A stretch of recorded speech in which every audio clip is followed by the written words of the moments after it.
今天为各位观众介绍到府更换气压棒流程。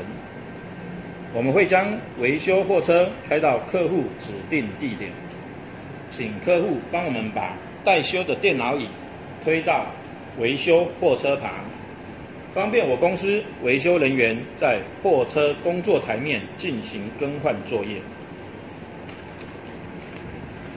首先，我们将椅子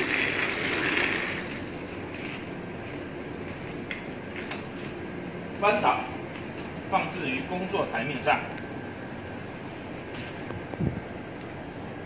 敲击气压棒周围金属部分，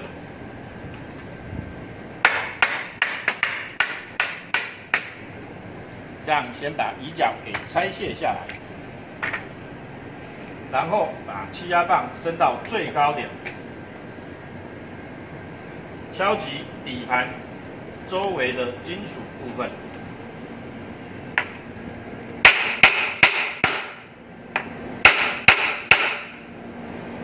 这样就把气压棒给拆卸下来了。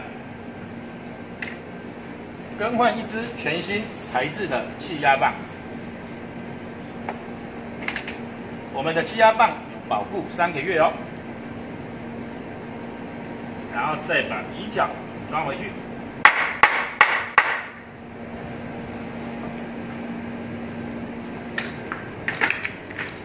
这样就更换完毕了，谢谢各位观众。